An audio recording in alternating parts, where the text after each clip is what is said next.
주님의 그 임마누엘의 은혜로 충만하시기를 축복합니다. 오늘 말씀은 우리에게 베푸신 지극히 크신 은혜라고 하는 제목으로 말씀 나누고자 합니다. 유럽 역사에서 가장 넓은 영토를 차지한 것이 로마 제국이죠. 로마 제국은 기원 후 117년경에 가장 넓은 땅을 차지합니다. 지금으로 하자면 영국, 프랑스, 스페인, 독일, 그리스 등을 포함한 유럽 대륙 대부분을 차지하죠. 그리고 아프리카 대륙의 북쪽 끝 부분까지를 차지합니다. 로마 제국이 이 땅들을 차지한 것은 말할 것도 없이 전쟁을 통해서, 무력을 통해서 정복했습니다. 이 과정에 참 많은 일들이 있었지만 그 많은 일들의 대부분은 정복과 학살, 그리고 노예로 삼는 일이었습니다. 로마인들은 기원전 272년에 타렌티움 함락 때 3만 명의 포로를 만듭니다. 기원전 168년 마케도니아 정복 때에는 15만 명을 노예로 만들었죠. 또 그 유명한 시저의 갈리아 정복 때에는 그곳에 평화롭게 살고 있던 수백만 명의 사람들을 학살을 합니다. 그리고 100만 명의 사람들을 노예로 삼습니다. 뿐만 아니라 로마 공화정 말기에는 이 해적들이 판을 쳤습니다. 대충 아무나 잡아다가 노예로 팔아 넘겨버렸습니다. 그렇게 해서 이탈리아 같은 경우에 총 인구 450만 명 중에 150만 명이 노예였다라고도 합니다. 세상에서 정복하는 것, 굴복시키는 것, 이것은 대단히 폭력적인 단어이죠. 무서운 단어입니다. 정복이라는 단어는 항상 항복 혹은 굴복이라는 단어와 짝을 이룹니다. 정복하는 나라가 있으면 정복당하는 나라가 있지요. 굴복하는 나라, 복종하는 나라가 있다는 것입니다. 그런데 오늘 우리가 함께 읽은 이 본문의 말씀 가운데 같은 단어가 사용이 됩니다. 오늘 22절 말씀에 만물을 그 발 아래 복종케 하신다라는 구절이 있습니다. 여러분, 발 아래 엎드리는 것 누가 하는 일이죠? 노예가 하는 일입니다. 주인의 종이 하는 일이 발 아래 엎드리는 것이죠. 세번역 성경은 굴복하게 한다 이렇게 번역하고 있습니다. 그런데 누구의 발 아래 그렇게 복종하게, 굴복하게 한다 말씀하십니까? 오늘 본문에 예수님의 발 아래에 복종케 하신다 이렇게 말씀하십니다. 그렇다면 하나님께서는 어떤 방법으로 만물이 예수님의 발 아래 복종하게 하실까요? 로마 제국과 유럽의 제국들이 다른 나라를 전쟁과 폭력으로 굴복시켰는데 하나님의 방법은 무엇입니까? 예수님이 만물을 굴복하게 하시는 방법은 지금까지 말씀드린 그 세상의 방법과는 전혀 다른 방법이지요. 그 방법은 힘의 방법이 아닙니다. 그 방법은 폭력적인 방법이 아닙니다. 이기는 것이 아니라 지는 것이죠. 강요하는 것이 아니라 내가 도리어 포기하는 것입니다. 내세우는 것이 아니라 도리어 감추는 것이고요. 속이는 것이 아니라 속임을 당하는 것입니다. 세상 사람들은 모두 다 미련한 방법이라고 손가락질하지만 바로 그 미련한 방법으로 세상 모든 만물을 주님 발 앞에 굴복하게 하십니다. 여러분, 이 방법이 무엇입니까? 십자가의 미련한 방법입니다. 십자가는 이 세상 생각으로는 도저히 이해할 수 없는 방법입니다. 하지만 예수님의 십자가로 말미암아 우리에게는 놀라운 선물이 넘치게 된 줄로 믿습니다. 본문 20절에 이렇게 말씀하십니다. 그의 능력이 그리스도 안에서 역사하사 죽은 자들 가운데서 다시 살리시고 하늘에서 자기의 오른편에 앉으사. 아멘. 만물이 주님 앞에 복종하기 위해서 먼저 필요한 것이 예수 그리스도의 죽음이었다는 사실입니다. 이 사실은 참 아이러니합니다. 이 땅에서는 먼저 쓰러지는 자가 패배자이지요. 이 땅에서는 죽는다 하면 그것으로 모든 게 끝나버립니다. 더 이상 어떤 소망도 없게 되지요. 한번 결정적인 패배를 맛보고 나면 그것으로 끝일 뿐입니다. 그런데 주님 앞에 만물이 복종하기 위해서는 먼저 주님이 죽음을 경험해야 한다라는 사실입니다. 먼저 처절한 실패가 있어야 하고 처절한 고통이 있어야 한다는 말씀입니다. 성도 여러분, 그렇게 죽음의 자리에서 하나님께서 예수님을 일으켜 세워주신 줄로 믿습니다. 예수님께서 그렇게 죽은 자들 가운데서 일어나셨다는 것은 우리에게 참으로 큰 소망이 됩니다. 예수님이 죽은 자들 가운데 첫 열매가 되심으로 인해 우리 또한 죽음과 같은 상황, 아니 죽음이라는 상황에서 일어날 수 있게 되었기 때문에 그렇습니다. 어떤 처절한 실패 가운데에서도 절망하지 않을 이유가 오히려 그 실패가, 그 고통이, 그 죽음이 영광과 승리로 나아가기 위한 필수적인 과정이 되기 때문입니다. 어떤 자리에서도 우리를 구원하여 주신 이 귀한 은혜를, 주님의 죽으심을 잊지 않으시는 저와 여러분 될 수 있기를 바랍니다. 오늘 본문은 그렇게 예수님이 죽으심으로, 예수님의 십자가로 말미암아 우리가 얻게 된 수많은 선물들에 대해서 말씀해 주십니다. 무엇보다 우리가 십자가의 예수님을 통해 하나님을 알게 되었다라고 말씀해 주십니다. 17절에 이렇게 말씀하십니다. 우리 주 예수 그리스도의 하나님, 영광의 아버지께서 지혜와 계시의 영을 너희에게 주사 하나님을 알게 하시고. 아멘. 예수님의 십자가 죽음으로 말미암아서 우리는 비로소 하나님이 계심을 알게 되고 하나님께서 우리를 사랑하여 주심을 알고 믿게 되었다는 것입니다. 예수 그리스도를 통해, 그 십자가를 통해 또한 지혜와 계시의 영을 우리에게 주셔서 우리가 비로소 하나님을 알 수 있게 되었습니다.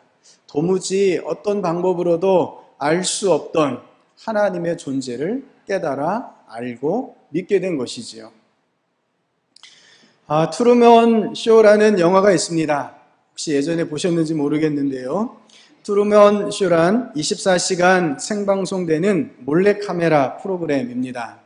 작고 조용한 섬마을에서 세일즈맨으로 살아가는 트루먼이라는 인물의 24시간이 그대로 방송을 통해 전 세계에 생중계가 됩니다. 그가 먹는 거, 사는 거, 생활하는 모든 것들이 직장생활 또 인간관계 등등 트루먼의 모든 것을 몰카로 계속해서 중계합니다. 시청자들은 트루먼이 태어났을 때부터 30이 가까운 지금까지 계속해서 몰카로 지켜보고 있습니다. 트루먼을 모르는 사람은 이 세상에 거의 없습니다. TV를 보는 사람이라면 누구나 다 알고 있지요. 하지만 정작 트루먼은 그 사실을 모릅니다. 트루먼의 친구나 트루먼과 결혼해서 사는 아내, 주변의 이웃들 모두가 사실은 배우들입니다. 트루먼이 사는 곳은 사실 스튜디오였습니다. 작고 조용한 섬 마을로 꾸며진 큰 운동장 같은 스튜디오입니다. 이렇게 꾸며진 스튜디오에서 트루먼이 태어나고 자라났습니다. 태어날 때부터 트루먼은 이 몰카 프로그램의 주인공이었습니다. 트루먼이 이 사방이 바다에 막혀있는 작은 섬에 살고 있었는데 이 섬 바깥으로 나갈 엄두를 내지 못합니다. 왜냐하면 어렸을 때 아버지가 물에 익사하는 바람에 그것이 트라우마가 되어서 이 트루먼은 멀리 갈 생각은 엄두를 내지 못하고 평범한 회사원으로 하루하루를 살아가고 있었습니다. 그러던 어느 날 트루먼은 자기의 이상형인 실비아라는 여자를 만나게 됩니다. 그런데 이 실비아가 아주 이상한 소리를 하지요. 모든 것이 가짜라는 이야기를 합니다. 트루먼을 둘러싸고 있는 모든 것이 다 가짜니까 이제 그만 정신 차리고 빠져나와라 라고 충고를 해줍니다. 트루먼은 그 소리가 도대체 무슨 소리인지 이해가 되지 않습니다. 이해해 보려고 해도 무슨 말인지 몰라서 하루하루를 보내던 중에 이 이상형이었던 실비아가 멀리 피지 섬으로 떠난다 하는 이야기를 듣습니다. 트루먼은 실비아를 찾으러 가려고 합니다. 하지만 방송국에서는 어떻게 해서든 그가 떠나는 걸 막아보려 하지요. 이 주인공이 피지 섬으로 간다는 이야기는 무엇입니까? 바다 건너 곧 스튜디오 바깥으로 나간다는 이야기이죠. 그러면 더 이상 트루먼 쇼라는 이 몰카 프로그램이 있을 수가 없습니다. 방송국 사람들은 바다에, 물론 이 바다는 스튜디오 안에 있는 인조 바다입니다.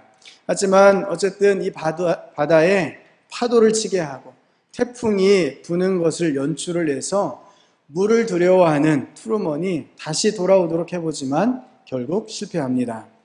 트루먼은 바다의 끝에서 작은 문을 발견하고 그 문을 통해 바깥 세상으로 나오게 된다라고 하는 영화입니다.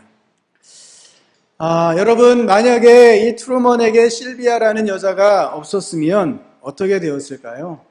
트루먼은 자신이 늙어 죽을 때까지 자신이 어떤 존재인지, 어떤 상태에 있는지, 또 어떻게 살아가고 있는지를 깨닫지 못했을 것입니다. 다른 사람들의 구경거리가 된 채 평생을 살다가 그렇게 아무것도 알지 못한 채 이 세상을 마무리했을 것입니다. 여러분, 좀 트루먼 굉장히 불쌍해 보이지 않으십니까? 그런데 이 트루먼보다 더 불쌍한 것이 바로 우리 사람이라는 존재입니다. 만일 예수님이 우리에게 오시지 않으셨다면 우리는 하나님을 알지 못했을 것입니다. 예수님께서 십자가를 지심을 통해서 우리의 죄를 용서해 주셨기에 우리의 영안이 열리게 되고 우리 마음 눈이 밝아짐으로 하나님을 알게 되었습니다. 만일 주님의 십자가가 없었더라면 우리는 오늘도 죄와 상처와 고통 가운데 있다가 죄의 심판을 받아 영원한 지옥에 가게 되는 끔찍한 운명 가운데 머물러 있었을 것입니다. 우리가 왜 사는지도 모르고 우리가 어디에서부터 왔는지도 모르고 무엇을 위해 사는지도 모른 채 살았을 것입니다. 그러나 십자가를 통해 우리는 하나님을 알게 되고 하나님의 사랑을 느끼게 되고 하나님의 구원을 알게 되었음을 믿음으로 고백하실 수 있기를 바랍니다. 또한 우리는 이 예수님의 십자가 사랑을 통해 하나님의 부르심의 소망이 무엇인지를 깨닫게 되었습니다. 18절 말씀입니다. 너희 마음의 눈을 밝히사 그의 부르심의 소망이 무엇이며 성도 안에서 그 기업의 영광의 풍성함이 무엇이며. 아멘. 성도 여러분, 하나님께서 여러분을 부르신 이유가 무엇이라고 생각이 되십니까? 하나님께서는 저와 여러분 가운데 소망 주시기를 원하시는 줄로 믿습니다.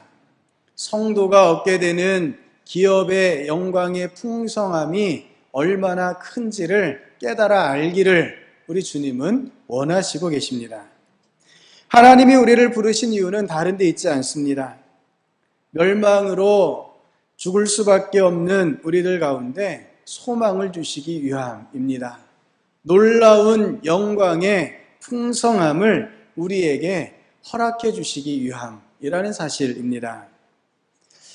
우리가 어렸을 때 누구나 한 번쯤 개미를 괴롭혀 본 기억이 있으실 것입니다. 개미가 먹이를 개미굴로 옮길 때 어떻게 옮깁니까? 한 줄로 길게 늘어서서 앞에 개미가 가는 대로만 뒤에 개미가 따라갑니다. 그걸 이렇게 내려다보고 있으면 얼마나 신기하고 재미있는지 모르겠습니다. 어떤 개미는 자기 머리만한 먹이를 물고 지나가고 어떤 개미는 자기 몸보다 훨씬 더 큰 먹이를 물고 지나갑니다. 그렇게 개미가 한 줄로 지어서 지나가는 것을 보다가 조금 시간이 지나면 무슨 짓을 합니까? 괜히 그 길을 흐트러 보고 싶어 합니다. 그래서 개미가 지나가는 길에 돌멩이 하나를 가만히 놔둬 봅니다. 그러면 어느 순간 개미들이 흐트러졌다가 그 돌멩이를 옆으로 빙 돌아서 다시 길을 만드는 것을 보게 되죠. 그러면 그 다음에 또 어떻게 하죠? 어떤 아이는 물을 뿌립니다. 어떤 아이는 막대기로 그 길을 흐트러 놓습니다. 제 친구들 중에는 오줌을 싸는 아주 고약한 친구도 있었습니다.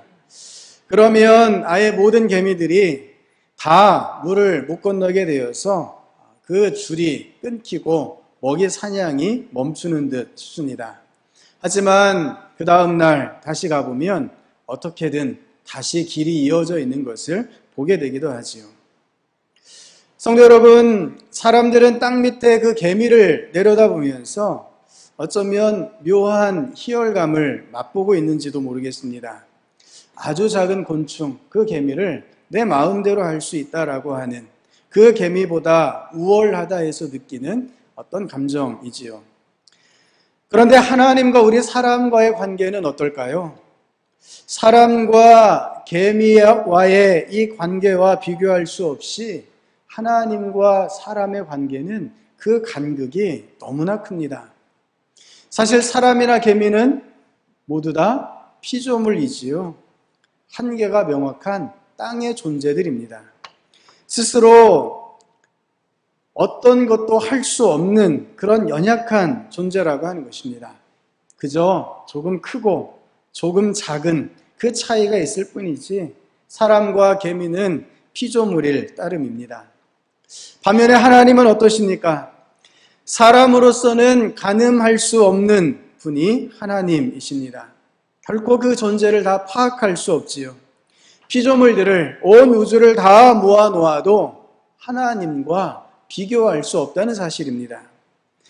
바로 그 하나님께서 부르셔서 우리 가운데 소망을 주십니다.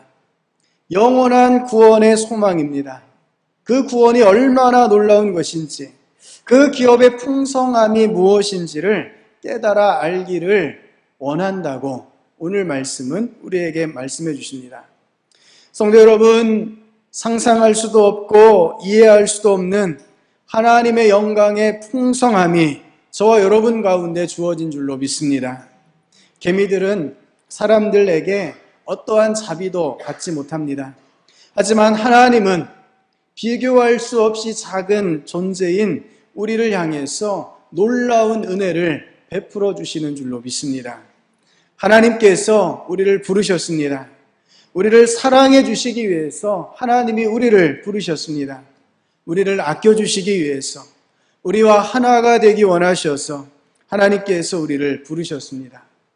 맨 처음 사람들을 창조하실 때에 하나님의 형상을 담아 정성스럽게 지어주셨던 그 사람을 십자가의 피로 다시 회복하셔서 하나님의 은혜로 충만하게 하시기 위해 저와 여러분을 불러주신 줄로 믿습니다.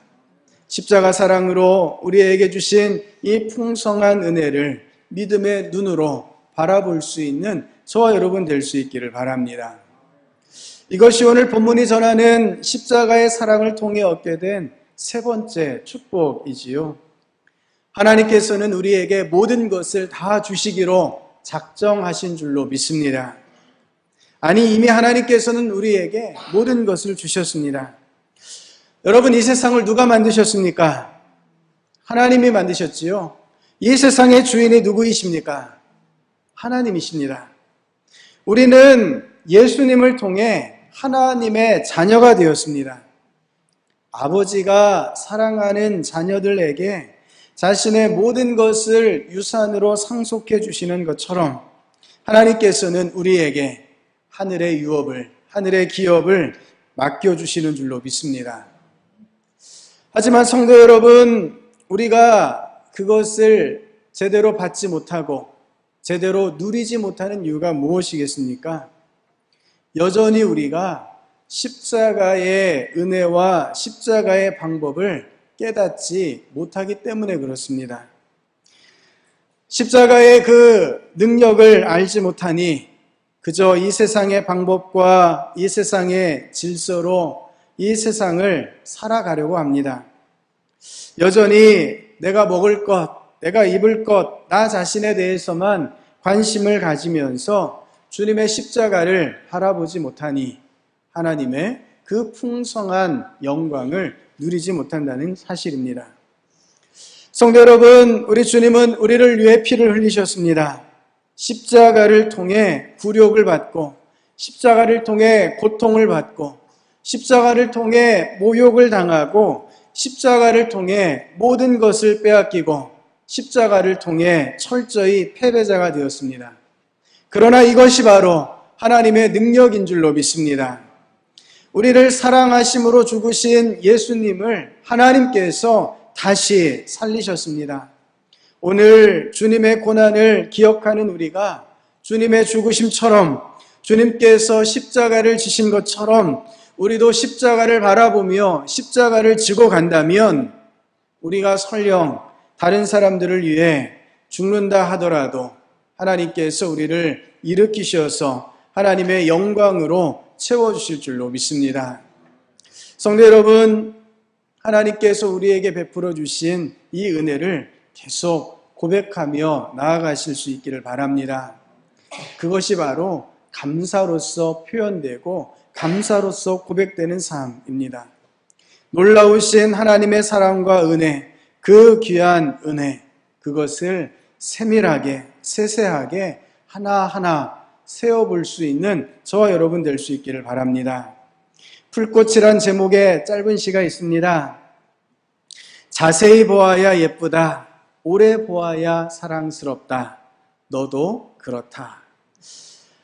예수님께서도 풀꽃에 대해서 말씀하신 적이 있으시죠? 들의 백합화를 보라. 그런 말씀을 하셨습니다. 예수님이 말씀하신 이 백합화는 우리가 흔히 말하는 백합화와는 다른 꽃입니다.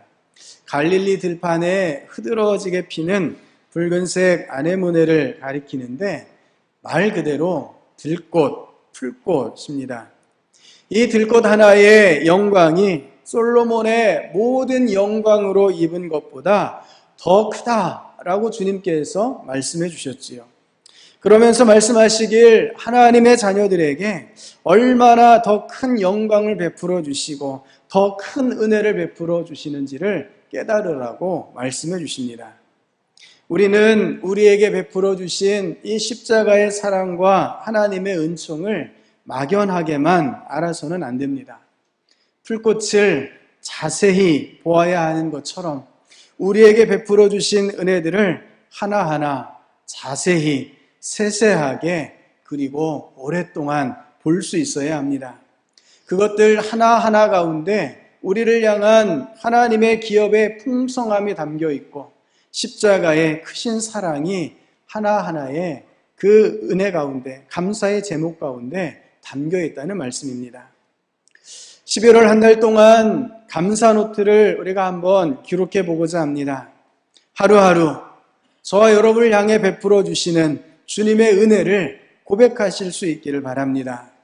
구체적으로 하나씩 기록해 가다 보면 하나님께서 우리에게 베푸신 은혜가 얼마나 많은지, 얼마나 큰지를 마음 중심으로 고백할 수 있게 됩니다. 그저 막연하게 나를 도와주시는구나, 그 막연한 은혜의 고백이 아니라 우리의 삶 가운데 세밀하게, 세세하게 말씀해 주시고 역사해 주시는 그 은혜를 따라 하나님 앞에 나아갈 수 있는 저와 여러분 될 수 있기를 바랍니다. 그래서 11월 감사로 주님께 영광 올려드리며 하나님을 더 깊이 알아가며 하나님께서 부르신 그 소망의 풍성함을 더 깊이 깨달아 알아가는 주의 백성들 되시기를 바랍니다.